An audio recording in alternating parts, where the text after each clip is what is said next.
In the quiet Nigerian village of Umoro, life was simple and predictable until the day a mysterious stranger named Arinze arrived. With his calm demeanor and enigmatic presence, Arinze unsettled the villagers, who soon found themselves gripped by an inexplicable phenomenon. Young women, untouched by men, began to show signs of pregnancy. Whispers of curses and divine intervention spread like wildfire, and suspicion quickly turned toward the stranger. As fear mounted, the village elders sought guidance, uncovering a startling revelation. Arinze was no ordinary man, but a servant of the gods, sent to bring blessings disguised as trials. The women's pregnancies were not a curse, but a divine gift, marking the start of a transformation that would change the village forever. Yet, accepting this truth required the villagers to confront their doubts, their fears, and their deepest beliefs. Through moments of division and unity, Arinze's presence became a catalyst for the village's growth, both spiritually and physically. As the children of the blessed generation were born, they brought prosperity, hope, and an undeniable connection to the divine. But just as quietly as he arrived, Arinze departed, leaving behind a legacy that would be cherished for generations. This is the story of a man who walked into a village as a stranger and left as legend. A tale of faith, fear, and the courage to embrace the unknown. Would you dare to discover the truth behind Erinzi's journey? The village of Umoro rested in a cradle of rolling hills and lush green forests, untouched by the chaos of the outside world. Life here was slow and predictable, guided by the rhythm of nature. At sunrise, the villagers stirred to the rooster's call, beginning their daily routines of farming, weaving, and fishing. By sunset, laughter echoed through the dusty streets as children played, and families gathered by the fire to share stories of old. This harmony, however, was interrupted one quiet evening when a stranger arrived at the edge of the village. The man appeared as if out of nowhere, emerging from the shadows of the forest. He was tall and lean, his frame draped in a long, tattered cloak that concealed most of his body.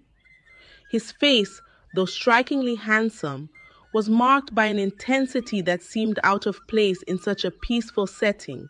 His skin, dark as polished ebony, caught the last light of the setting sun, giving him an almost otherworldly glow. In one hand, he carried a staff intricately carved with symbols unfamiliar to the villagers. The first to see him was Annika, the village's oldest widow, who had been returning from her small farm at the forest's edge.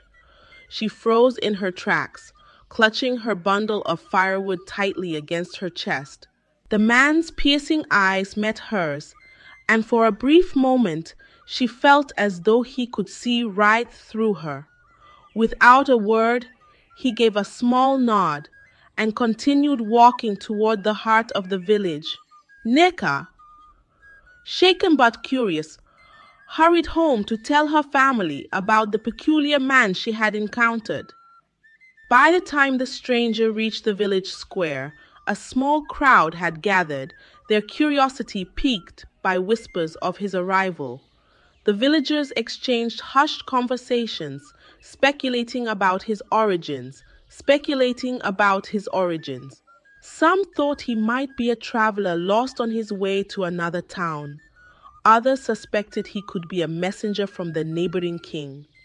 A few older women, clutching their rosaries tightly, muttered prayers under their breath, fearing he was a spirit or an omen sent by the gods. The man stopped in the center of the square, his gaze sweeping over the crowd. He said nothing, but his silence was louder than any words could have been. It was Elder Obi, the eldest and most respected man in Umaro, who finally stepped forward, dressed in a flowing white agbada and leaning on his own staff. The elder approached the stranger with measured steps. "Who are you?" Obi's voice was steady, but his eyes betrayed his caution. "And what brings you to Umoro?" The man's lips curled into a faint smile. "I am called Arinze," he said, his voice deep and calm. "I seek only shelter and a place to rest." Obi studied him for a long moment, weighing his words. "You carry no belongings, no provisions," he nodded. "Have you been traveling long?" "For many years," Arenze replied simply. "I have no home but the road." The villagers murmured amongst themselves, their initial fear giving way to intrigue. It was rare for strangers to pass through Umoro, and rarer still for one to be so enigmatic. Obi, sensing the crowd's growing unease, raised his hand to silence them. "You may stay," Obi said finally, his tone firm. "But know this, we are a close-knit community. Any harm that befalls us under your presence will fall upon you as well." Arinze bowed his head in gratitude. "I understand, Elder. I mean no harm to your people." With that, the villagers began to disperse, though many lingered at their doorways to watch as Obi assigned a young man, Chike, to show Arinze to an empty hut near the edge of the village. The hut, though modest, was clean and functional, with a small mat for sleeping and a fire pit for cooking. Arinze thanked Chike with a slight nod before retreating inside. That night, the village buzzed with conversation about the stranger. Around cooking fires and under the cover of darkness, theories flew. Some believed he was a prince in disguise, fleeing from danger. Others whispered that he could be a spirit, come to test their faith. A few dismissed him entirely, calling him nothing more than a beggar with good manners. But no one could deny that there was something unusual about him, something that set him apart from anyone they had ever encountered. The next morning, Arinze wasted no time in making himself useful. He joined the men in the fields, his strength and endurance surprising even the most seasoned farmers. He helped the women carry heavy bundles of firewood, moving with a quiet efficiency that earned their grudging respect. Children, initially wary of him, began to follow him around, drawn by his calm demeanor and the stories he told of distant lands. Though he revealed little about himself, he spoke of towering mountains, vast deserts, and rivers that sparkled like diamonds under the sun. His tales, delivered in a voice both soothing and commanding, captivated his young audience. Despite his efforts to blend in, not everyone welcomed him. A small but vocal group of villagers remained suspicious of Arinze, accusing him of being too secretive. "What kind of man travels alone with nothing but a staff?" one woman muttered to her neighbor as they ground millet in the market. "And why does he never speak of his family?" Elder Obi, too, kept a watchful eye on the stranger. Though he appreciated Arinze's contributions to the village, he couldn't shake the feeling that the man was hiding something. Late one evening, as the village settled into its nightly routines, Obi called a meeting of the council. "I do not believe this man means us harm," Obi began, addressing the group of elders seated around the fire. "But his arrival is no coincidence. Strangers do not wander into Umoro without reason." "What do you suggest we do?" asked Elder Nkem, her brow furrowed. "He has done nothing wrong." "Nothing yet," Obi agreed. "But we must remain vigilant. Let us watch and wait. The truth will reveal itself in time." Meanwhile, Arinze continued to live quietly at the edge of the village. Though he was polite and helpful, he kept to himself, rarely venturing beyond his daily tasks. The villagers, gradually growing accustomed to his presence, began to relax, treating him as one of their own.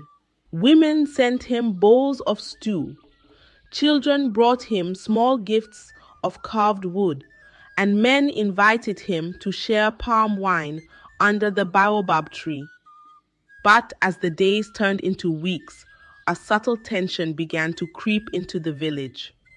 It started with the uneasy feeling that something was amiss, a sense that the peaceful rhythm of life in Umoro had been disrupted. Though no one could pinpoint the source of this unease, it hung in the air like a storm cloud waiting to burst. Unbeknownst to the villagers, the first ripple of the storm had already begun.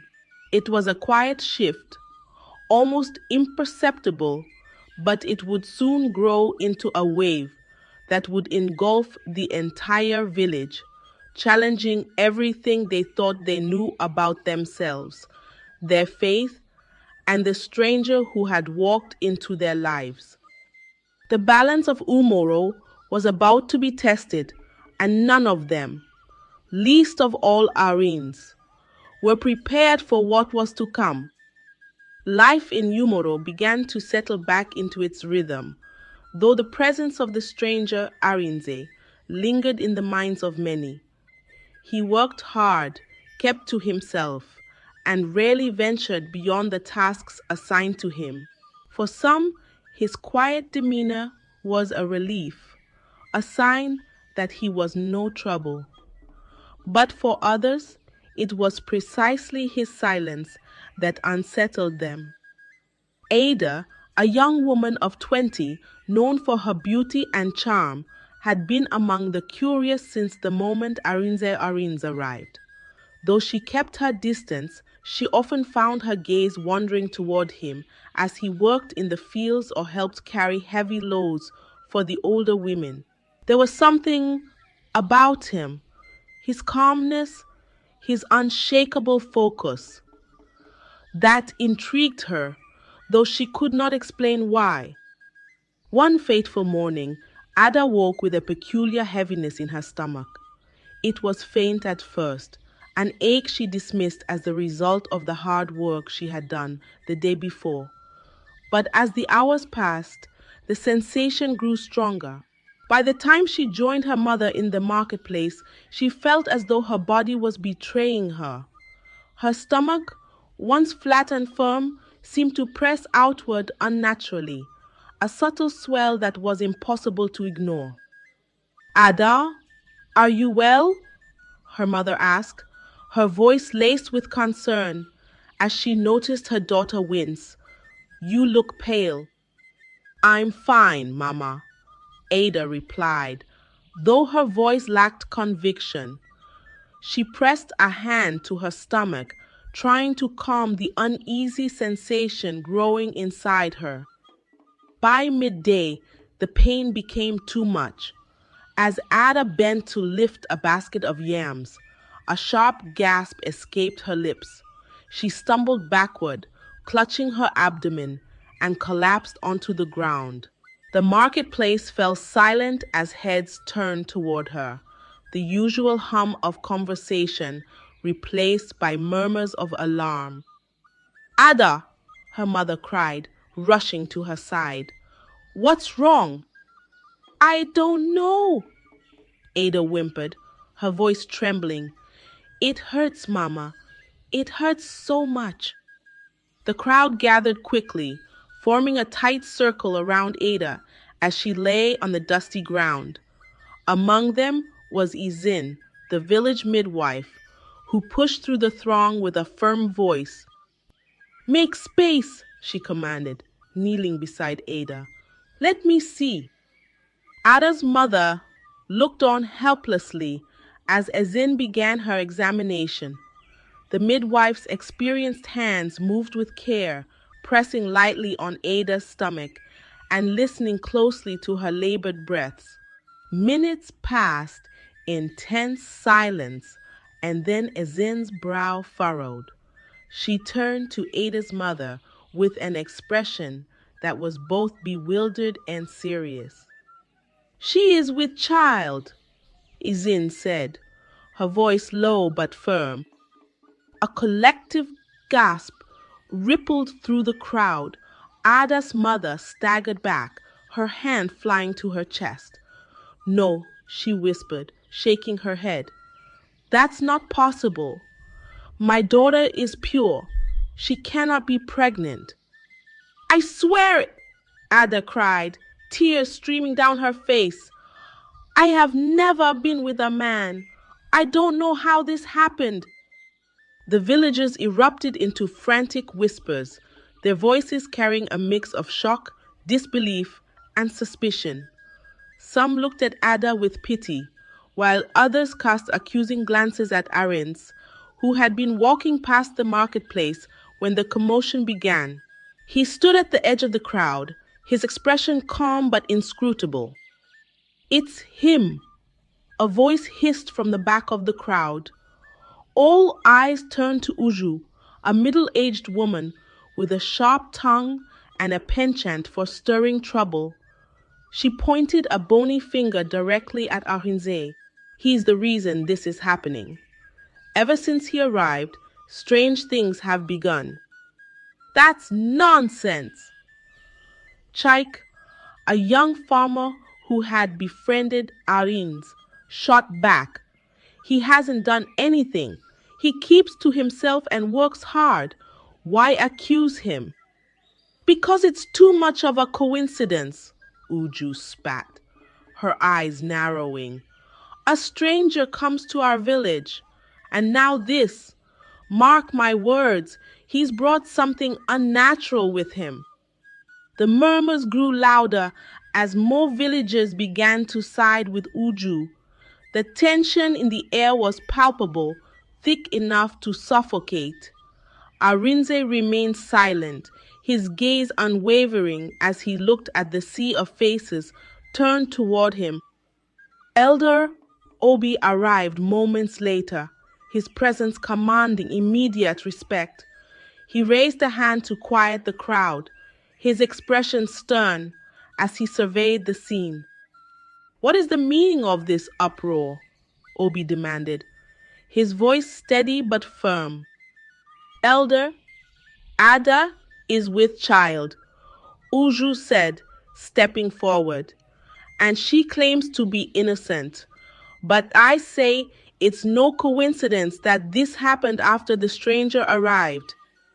Obi's sharp eyes turned to Arins, who met his gaze without flinching. Do you have anything to say for yourself? The elder asked. I have done nothing, Arinze replied calmly. I do not know why this is happening, but it is not by my hand. His words hung in the air, but they did little to sway the crowd. Suspicion was a seed that, once planted, grew with ferocity. Obi sighed deeply, turning back to the villagers. We will not act out of fear or haste, he declared. Let us take time to understand what is happening before we make any decisions. The villagers dispersed reluctantly, though the whispers continued long after they returned to their homes. Ada was carried back to her family's hut, where her mother wept silently, torn between fear for her daughter and the growing unease that had taken hold of the village. In the days that followed, the unease spread like wildfire. Rumors of Ada's mysterious pregnancy dominated every conversation, and the name Arinze was never far from their lips. For some, the idea that he was responsible seemed absurd, but for others, it was the only explanation. Then, the unthinkable happened. Nenkem, another young woman in the village, began to exhibit the same symptoms as Ada. Her stomach swelled inexplicably, and like Ada, she swore she had never been with a man. The midwife confirmed what Enkem's family feared. She too was with child. Panic began to grip the village as more cases emerged. Amara, Chidinma, and two others, all unmarried women, found themselves in the same situation. Their bellies grew rounder with each passing day, and their protests of innocence only fueled the growing hysteria. The village square buzzed with speculation. Some claimed it was a curse, punishment from the gods for some unknown transgression.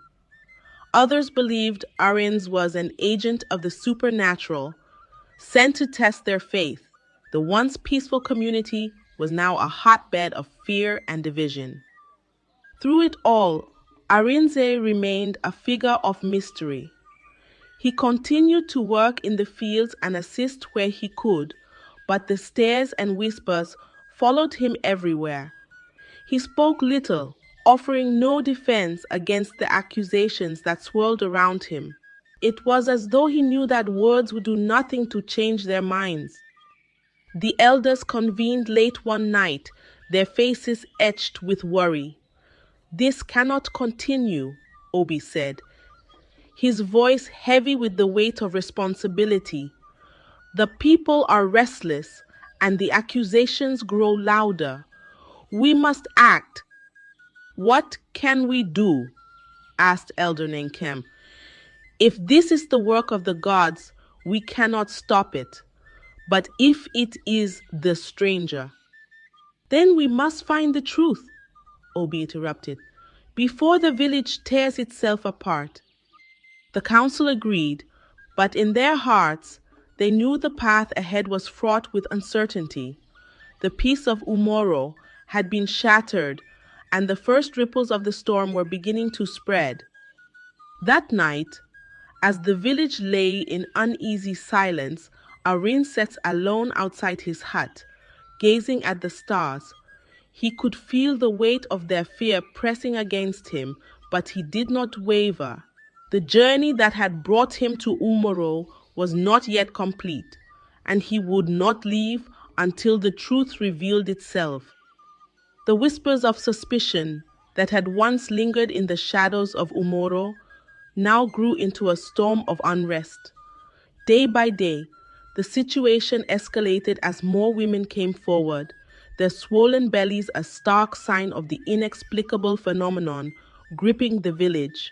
By now, 8 women, all young and previously untouched, claimed to be with child, each swearing they had never lain with a man. The air in the village, once filled with the scent of cooking fires and the laughter of children, now carried the weight of fear, mistrust, and growing desperation. The villagers could no longer ignore the pattern. All the afflicted women had one thing in common. None had reported any symptoms before Arinze's arrival. Every conversation, whether at the market, the stream, or the fields, inevitably turned to the stranger. His calm demeanor, once seen as a virtue, was now viewed with suspicion. How can he walk among us as if nothing is wrong? Uju snapped one morning, her voice carrying over the chatter of the marketplace. Does he feel no shame for the chaos he has caused? Chick, who had defended Arinze from the beginning, clenched his fists. You have no proof that he's responsible. You're blaming him because he's different. And what else should we think? Uju shot back, her arms crossed. Nothing like this has ever happened in Umoro before he came. The crowd murmured in agreement, and Chike's voice was drowned out. Across the square, Arinze stood near the elder's hut, watching the scene unfold with an inscrutable expression. He made no attempt to defend himself, nor did he turn away from the accusatory stares. His silence only deepened the villagers' unease, feeding their belief that he harbored a secret. As the days turned into weeks, the tension reached a boiling point. The elders, caught between the mounting fear of the villagers and their own doubts, struggled to maintain order. Elder Obi, who had prided himself on his ability to lead with wisdom and fairness, now found himself at a loss. "We cannot ignore this any longer," he said during a late-night council meeting. The flickering light of the fire cast long shadows across his face, making him appear older than his years. "The people demand answers, and if we fail to act, they will take matters into their own hands." "What do you propose, Obi?" asked Elder Nkem, her tone weary. "Do we cast him out without proof? What if this is not his doing but a test from the gods?" "We do not know if it is a blessing or a curse," Obi admitted. "But the villagers have made up their minds. If we wait any longer, they will rise against him, and we cannot risk a mob." The council deliberated late into the night, their voices rising and falling as they debated the best course of action. By the time the first light of dawn crept over the hills, they had reached a decision. Arinze would be summoned before the entire village to account for himself. It was not a trial, Obi insisted, but a chance to uncover the truth. The announcement was made that same morning, and by noon, the entire village had gathered in the square. The atmosphere was charged with anticipation, a mixture of anger, fear, and curiosity rippling through the crowd. Arinze stood in the center, his tall frame unbowed, despite the weight of the many eyes upon him. The afflicted women were seated to one side, their families standing protectively behind them. Elder Obi stepped forward, his staff in hand. He began, his voice loud enough to carry to the farthest edge of the square. "You have lived among us peacefully since your arrival, but now strange and troubling events have shaken our village. You stand accused of being the cause. Do you deny this? Do you stand accused of being the cause? Do you deny?" "I deny it," Arinze said, his voice steady. "I have done nothing to harm your people. Whatever is happening is beyond my understanding." His calm response only seemed to fuel the crowd's frustration. Uju, who stood near the front, pointed an accusing finger at him. "If you are innocent, then explain why this started after you came. Why is it that no man here has ever caused such a thing? But you, a stranger, bring this show." "I cannot explain what I do not know," Arinze replied. "But I ask you to consider this. If I meant harm, would I not have hidden myself by now? I have done nothing but work alongside you and help where I could." "Words mean nothing without proof," Uju snapped. "How do we know you haven't used charms or spells? You carry a staff with strange carvings. What secrets does it hold?" At this, Elder Nkem intervened. "Enough," she said, her voice cutting through the rising noise.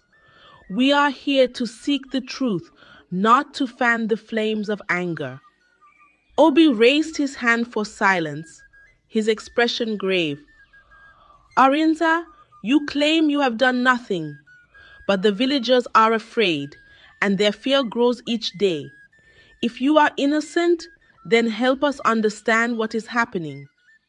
Arinze looked around the square, his gaze lingering on the faces of the afflicted women. Finally, he nodded. "I cannot give you answers I do not have," he said.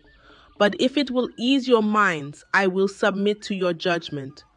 Do with me what you will." His words sent a ripple of surprise through the crowd. Many had expected him to resist, to argue or flee. His willingness to accept their judgment, however, left them uncertain. The elders exchanged uneasy glances, their earlier conviction faltering. It was then that Ada, the first to be afflicted, rose from her seat. Her voice, though quiet, carried a weight that silenced the murmurs. "He is not to blame," she said. "I cannot explain what is happening to me, but I know it is not his doing. I have seen nothing in him but kindness." Her statement caused a stir, with some nodding in agreement, while others muttered their doubts. Uju was quick to dismiss it. "She defends him because she's afraid to admit the truth." She said, "She doesn't want to face the shame." But Ada's courage inspired others. One by one, the other afflicted women stood echoing her sentiments. They spoke of their confusion, their fear, but also their belief that Arinze was not the source of their plight. The tide of the crowd's anger began to shift, uncertainty replacing certainty. Elder Obi seized the moment to regain control. "We will not act out of haste or vengeance," he declared. "Let us seek guidance before making a decision. Until then, Arinze will remain under the protection of the elders." Though the villagers reluctantly dispersed, the tension lingered. Some were satisfied with Obi's judgment, while others grumbled that it was a mistake to let Arinze stay. The afflicted women returned to their homes, their swollen bellies a reminder that the mystery was far from resolved. That night, as the village lay shrouded in darkness, whispers of unease crept through the huts like a restless wind. Arinze sat outside his hut, his face illuminated by the faint glow of the moon. He felt the weight of their eyes, the burden of their fears. Yet he did not waver. Somewhere deep within, he sensed that the answers they sought were close, but the storm was far from over. As the days passed, the tension in Umoro showed no sign of easing. The villagers tried to go about their daily lives, but the growing mystery of the swollen bellies overshadowed everything. The afflicted women became unwilling symbols of the village's unrest, their every move scrutinized by curious eyes and whispered judgments. Though the elders had pledged to protect Arins, suspicion hung over him like a shadow. Late one evening, Elder Nkem sat alone in her hut, the faint glow of a dying fire casting flickering shadows on the walls. The events of the past weeks weighed heavily on her mind. As the oldest and wisest of the elders, she had seen many things in her lifetime: crop failures, floods, even the outbreak of a strange illness years ago. But nothing like this. Her thoughts drifted to Arinze, the man who had brought unease to their village, yet carried himself with a dignity that made her doubt his guilt. As the fire dimmed, Ankem felt her eyelids grow heavy. She leaned back in her chair, the rhythmic crackle of the flames lulling her into a restless sleep. In her dreams, she found herself standing in the forest at the edge of Umoro. The air was thick with the scent of damp earth and the sound of rustling leaves. Ahead of her, a brilliant light glowed through the trees, and she felt an inexplicable pull to follow it. The light led her to a clearing where a towering figure stood. It was neither man nor woman, but something otherworldly, radiating a presence that filled her with both awe and fear. The figure's voice, deep and resonant, echoed through the clearing as it addressed her. "Elder of Umoro, why do you doubt what is before you?" "I seek understanding," Ankem replied, her voice trembling. "Our village is in turmoil, and I do not know what is true." The figure raised a hand, and the light around it shifted, revealing a vision of the afflicted women. Their swollen bellies glowed softly, as if carrying something more than life within them. "These women carry my blessing." the figure said. They are not cursed but chosen. The stranger you accuse is my servant. Through him, I bring prosperity and renewal to your village. Kem's heart raced as she tried to grasp the meaning of the words. If he is your servant, why do you allow us to suffer? Why do you not speak directly to us? The figure's gaze seemed to pierce her soul. Faith is not born from answers but from trials. Your people must see beyond fear and embrace what I have given. The stranger carries no guilt. Free him, or your village will face my wrath. Before Enkem could respond, the light surged, and she awoke with a start.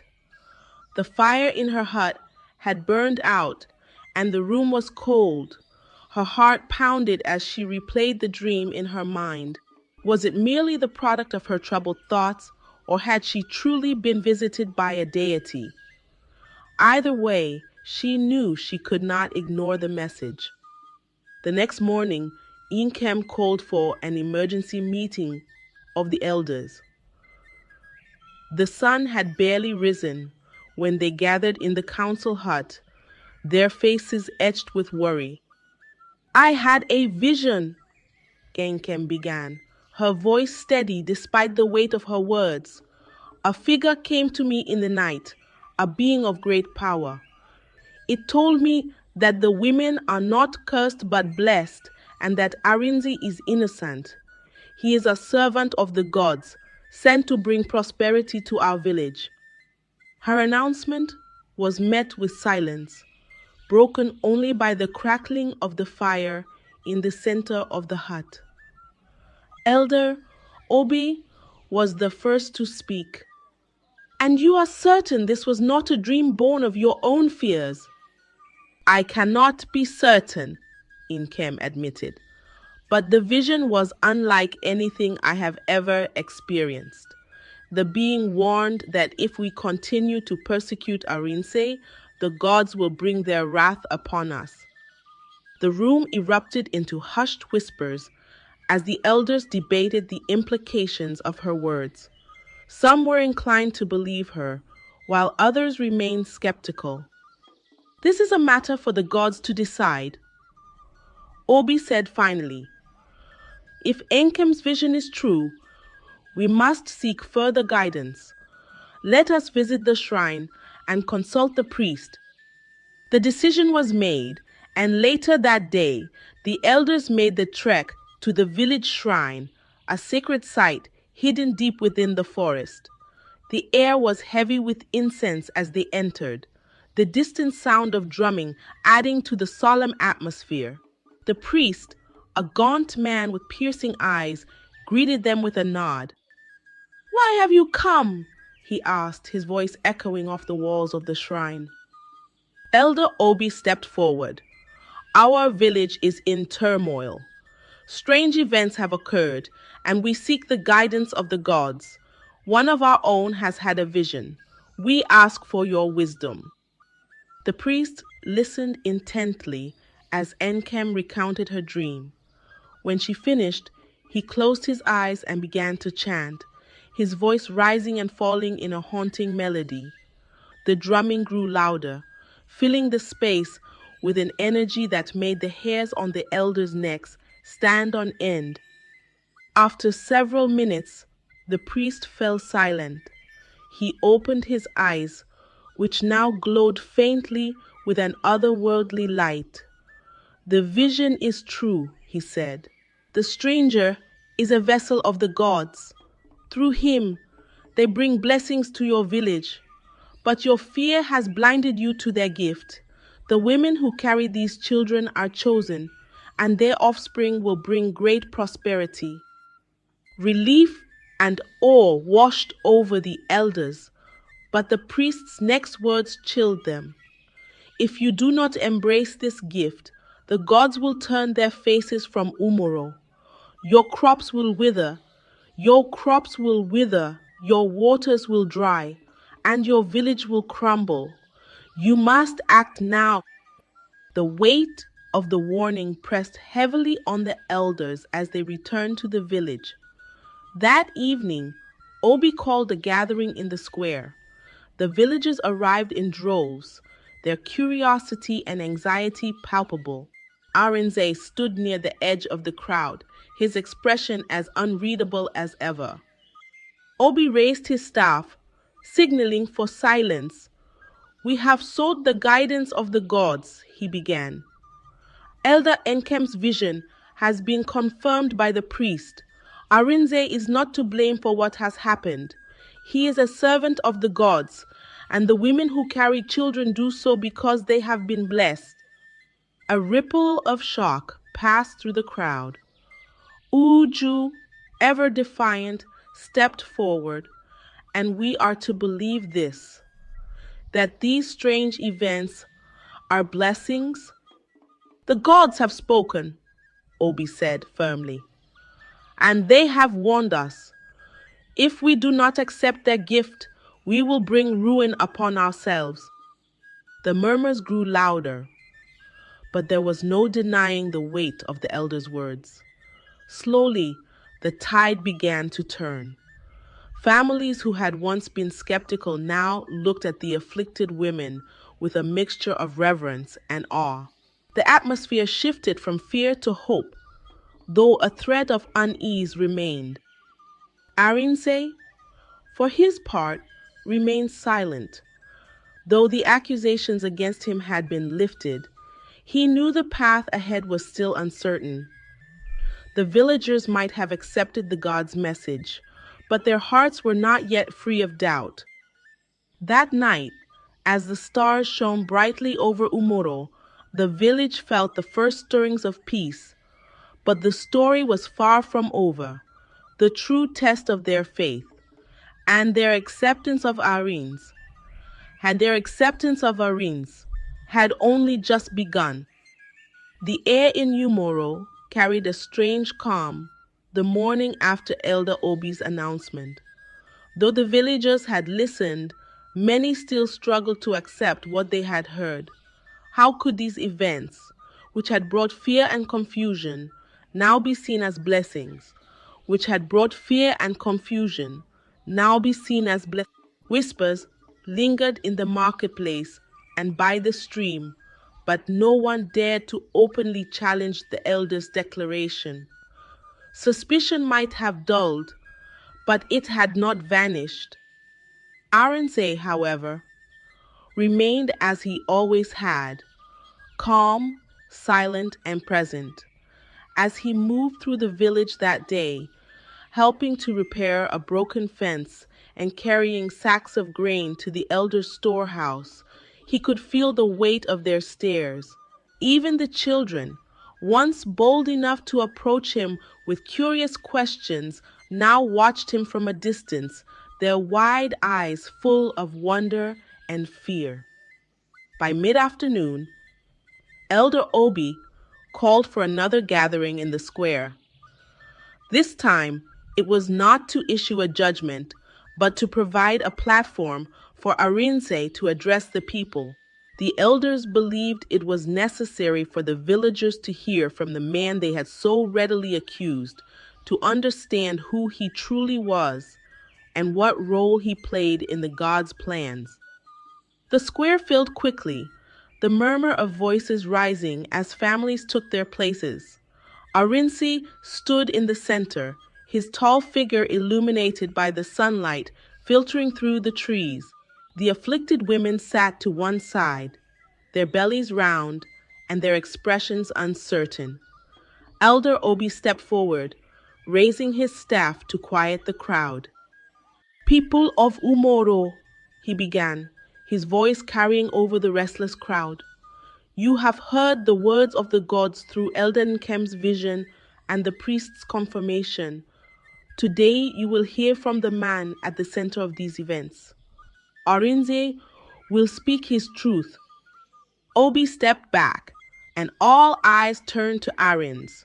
For a moment, he said nothing, letting the silence settle over the square. Then, with a voice as steady as the earth beneath their feet, he began. I have traveled many lands, Arinze, his deep voice resonating. I have seen mountains taller than the clouds, rivers that stretch farther than the eye can see, and deserts that seem to have no end.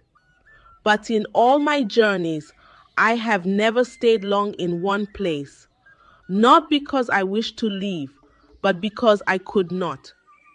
He paused, his gaze sweeping over the crowd. I was chosen by the gods long ago to carry their blessings wherever they saw fit. This is not a life I chose, but one that was given to me. I am a vessel, nothing more.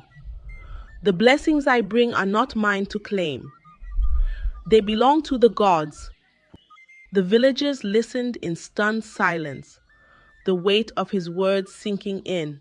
For the first time, they began to see Arinze not as a man, but as a messenger, a being set apart from their world. I understand your fear, Arinze continued. I have seen it before. In every village I visit, the blessings of the gods are met with suspicion. People see the unfamiliar and call it a curse. They look at me and wonder what I have done to bring such things upon them. But I ask you to look not at me, but at what has come to your village. He gestured toward the afflicted women, his expression softening. These women carry life. They carry the future of Umoro. The gods have chosen them to bring forth something new, something sacred. I have no hand in this, only the task of being here when it began. Ada, seated among the women, rose to her feet. Her voice was steady as she spoke. What he says is true. I have felt no pain, no sickness, only a strange sense of peace. The life within me is not a burden but a blessing. I believe the gods have chosen us. Her words emboldened the other women, who nodded in agreement. One by one, they stood, adding their voices to hers. I was afraid at first, said Nenkem, her hands resting on her swollen stomach. But now I feel only gratitude. The gods have blessed us. The tide of the crowd began to shift. Where there had been doubt, there was now curiosity. Where there had been fear, there was the first flicker of hope. Uju, who had been among Arinze's fiercest critics, stepped forward, her expression skeptical but less hostile than before. If what you say is true, why do the gods choose this way to bless us? Why bring such confusion and fear?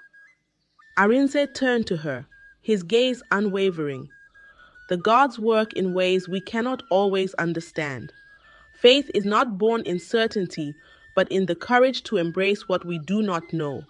They have chosen Umaro for reasons that will reveal themselves in time. I do not ask you to understand, only to trust. Uju said nothing more, though her furrowed brow suggested she was deep in thought. The villagers began to murmur among themselves, their conversations now less accusatory and more reflective. Elder Obi stepped forward again, his voice breaking through the noise.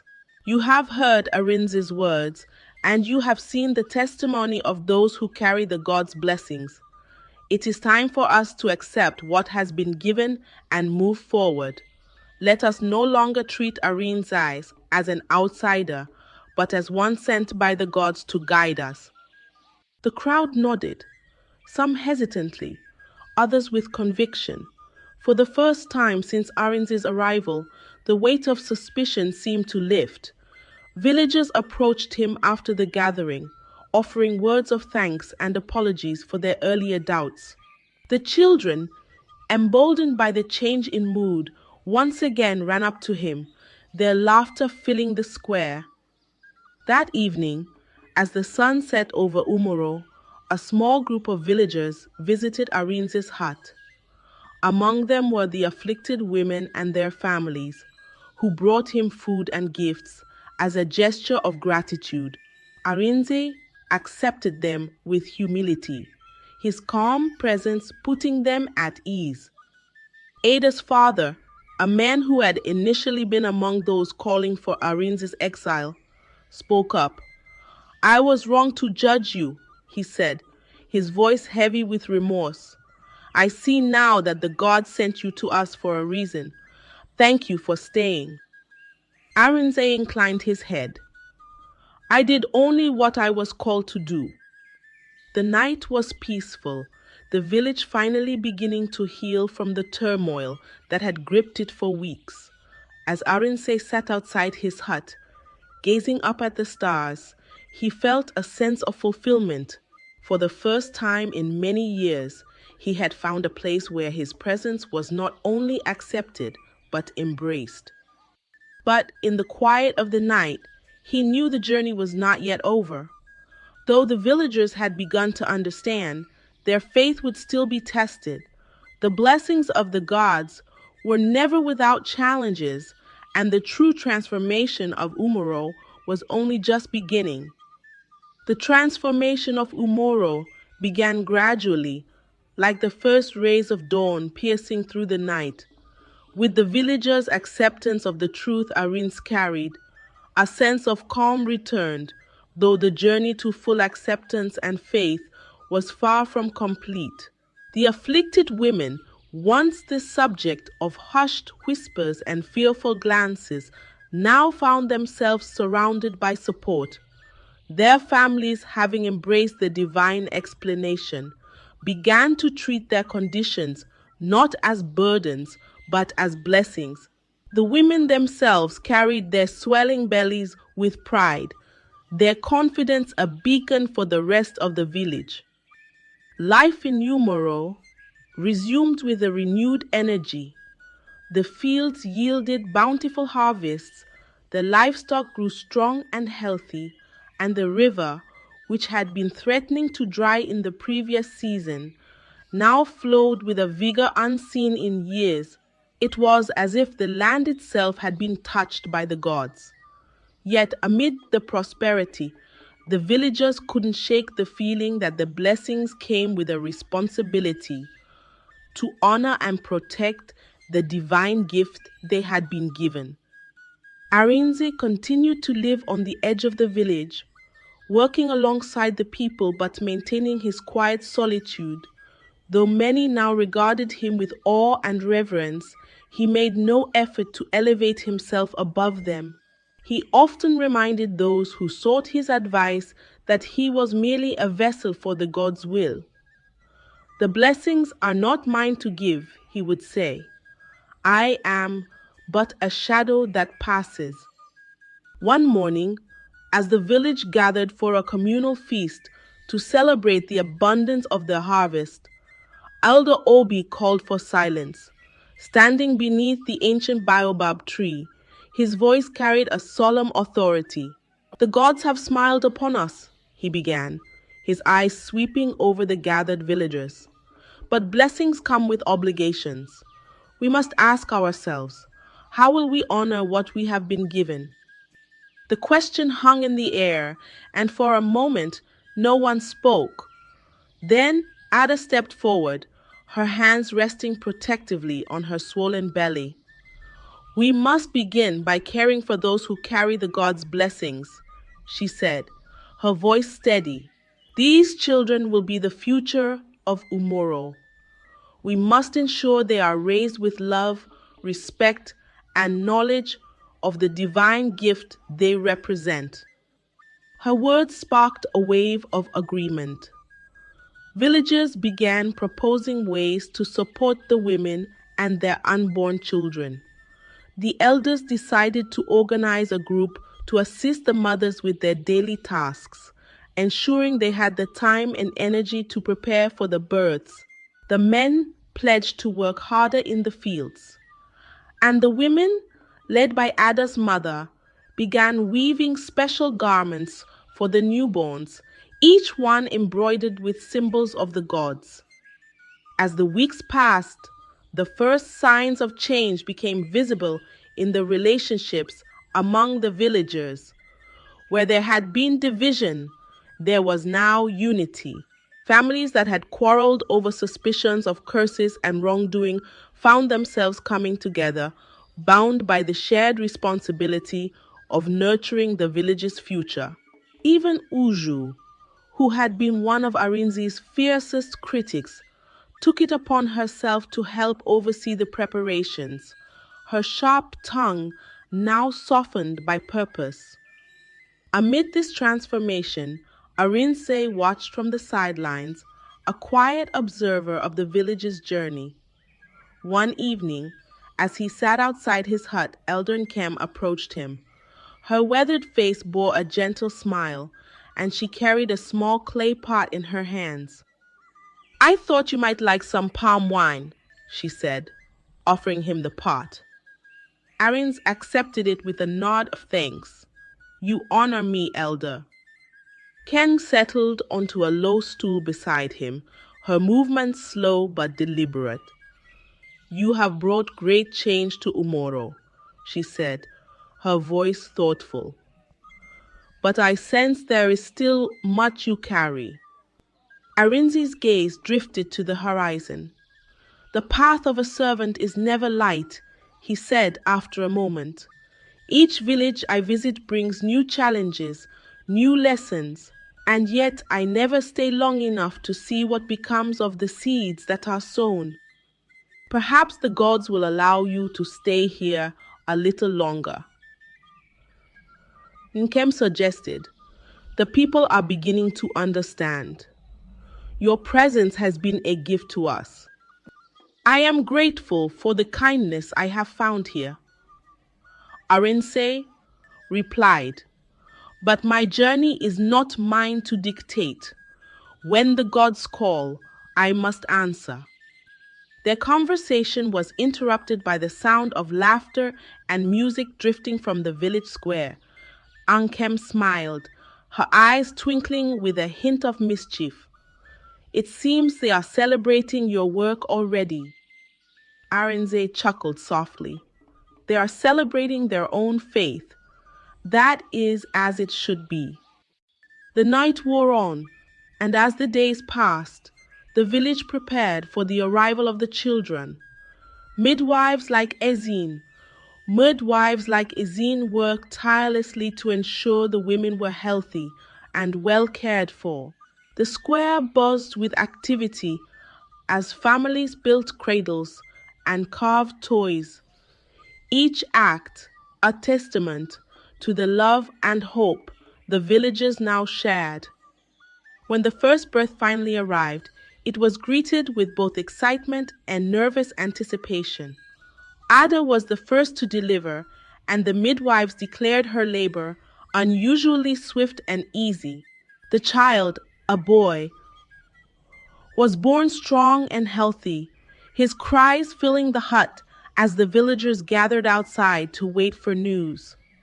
When Izin emerged with the infant swaddled in a bright cloth, a collective cheer rose from the crowd. "The gods have truly blessed us," she announced, holding the child high. "This is only the beginning." One by one, the other women followed, each bringing forth a child as healthy and vibrant as the first. Within weeks, Umoro was alive with the sounds of newborns, their cries mingling with the laughter of their families. The children, though ordinary in appearance, seemed to carry an unspoken energy, a sense of purpose that even the villagers could not fully explain. As the village celebrated this new chapter, Arenze prepared for his departure. He knew his work in Umoro was done, though the thought of leaving filled him with a quiet sadness. He had grown to care for the people in a way he rarely allowed himself, and for the first time in years, he felt the pull of a place he might have called home. The night before he left, the elders hosted a small gathering in his honor.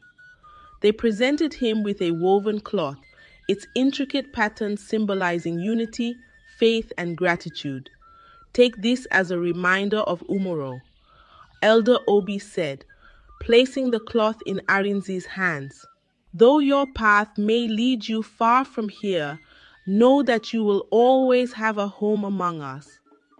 Arinze bowed his head, his voice quiet but firm. As dawn broke over Umoro, Arinze set out once more, his staff in hand and the woven cloth draped over his shoulders.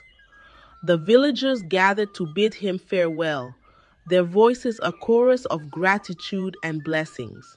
The children, too young to understand, waved and giggled, their laughter echoing through the hills. Though he did not look back, Arinsel felt the presence of Umoro with every step. The village had been transformed not just by the blessings of the gods, but by their own courage to embrace the unknown. And in their transformation, Arin found a sense of peace, knowing that his journey, though far from over, had left the world a little brighter. Years passed, and the story of Arinze's time in Umoro became the foundation of the village's legacy. The children born during his stay grew quickly, their presence bringing a unique energy to the community.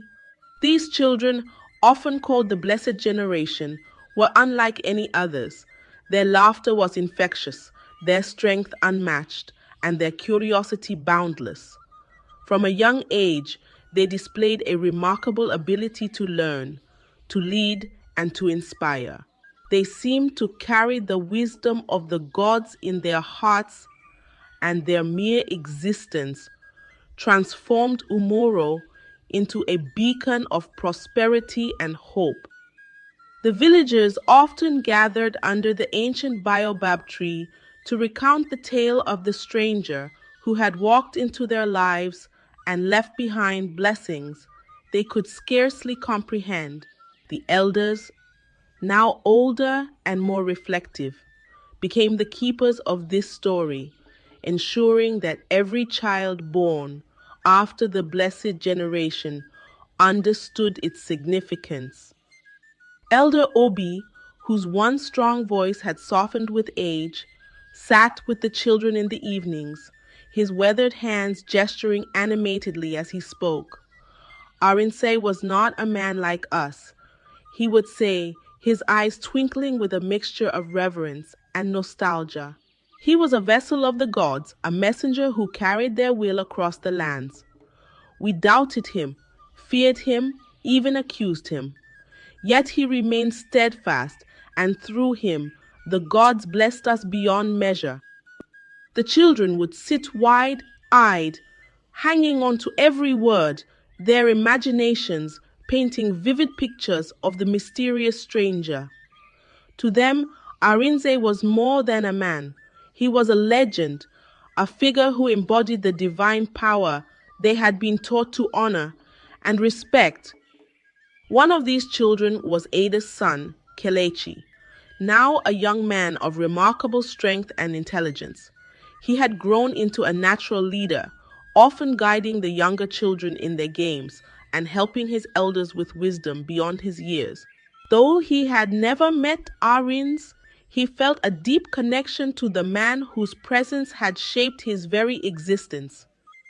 One evening, as the village prepared for its annual festival to celebrate the blessings of the gods, Kalechi approached Elder Nkem, who was seated on her usual stool near the fire. "Grandmother," he said, using the term of respect for the elder, "tell me more about Arins. Why do you think he left after the blessings were given? Couldn't he have stayed?" Ken looked at him thoughtfully, her face illuminated by the flickering flames. "Arins's journey was not his own," she said. "He was called to serve the gods, to bring their blessings to those who needed them most. His purpose was not to remain but to move forward, planting seeds of hope wherever he went." "But don't you think he missed Umoro?" Kelechi asked. "It sounds like he cared for this village." Ken smiled gently. Perhaps he did, but those who carry the will of the gods cannot be bound by one place. They belong to the world, and the world calls to them. It is a heavy burden, but one he bore with grace. The festival that year was the grandest the village had ever seen. The square was adorned with colorful fabrics and lanterns, and the air was filled with the aroma of roasted yams and spiced meats. Songs of gratitude echoed through the hills as the villagers danced and celebrated the prosperity that had defined their lives since Arinze's visit. Though he was no longer among them, his presence was felt in every smile, every song, and every prayer. Over time, the legend of Arinze spread beyond the borders of Umoro. Travelers who passed through the village carried the story to distant lands, where it took on new forms and interpretations. In some places, he was remembered as a wandering saint. In others, as a mythical figure whose arrival marked the turning of fortunes. Yet at the heart of every retelling was the essence of who he truly was, a servant of the gods, selfless and unwavering in his purpose. The neighboring villages, intrigued by the tales of Umoro's transformation, began visiting to witness the blessings for themselves. They were met with a thriving community, its people united and full of vitality. The children of the blessed generation had grown into leaders, healers, and scholars, spreading their knowledge and influence far and wide. Umoro became a symbol of resilience and faith, a place where the divine and the earthly had intertwined to create something extraordinary. As decades passed, Arinze's story became intertwined with the identity of Umoro. A shrine was built in his honor at the edge of the village, where he had once lived in quiet solitude. It was a simple structure, adorned with carvings that depicted his journey and the blessings he had brought. Villagers visited the shrine regularly to offer thanks and to seek guidance, believing that through Arinze, the gods still watched over them. Elder Obi, in his final days, made one last pilgrimage to the shrine. With his frail hands, he placed a small woven cloth, a replica of the one they had given Arinze, on the altar. "Thank you," he whispered, his voice trembling, "for teaching us faith, for bringing us together, and for leaving us stronger than you found us." The years continued to roll on, and the elders who had known Arinze passed into memory. Yet the story remained alive, carried by the generations that followed. The children of Umoro, now the stewards of their history, ensured that the legend of the stranger was never forgotten. They spoke of him with reverence, teaching that his life was a reminder of the power of faith, humility, and the courage to embrace the unknown. Kelechi, now an elder himself, often sat with his own grandchildren beneath the baobab tree, retelling the story as it had been told to him. His voice, rich with emotion, brought the legend to life for a new generation. And so, Arinze left, his journey continuing beyond the horizon. Kelechi would say, his eyes reflecting the firelight. But he left us with a gift, a reminder that the gods walk among us in ways we may not understand. Through his presence, we learn to trust, to hope, and to see the blessings hidden within what we once feared. One of his grandchildren, a bright-eyed girl named Amara, would always ask the same question. "Grandfather, do you think we'll ever see Arinze again?" Kelechi's answer never wavered. Perhaps not in the way we expect, but as long as we carry his story in our hearts and honor the blessings he left behind, he will always be with us. As the sun set over Umoro, casting the village in a warm golden glow. The voices of its people rose in song, a song of gratitude, resilience, and remembrance. The stranger who had walked into their lives so many years ago was gone, but his legacy remained, etched into the very soul of the village.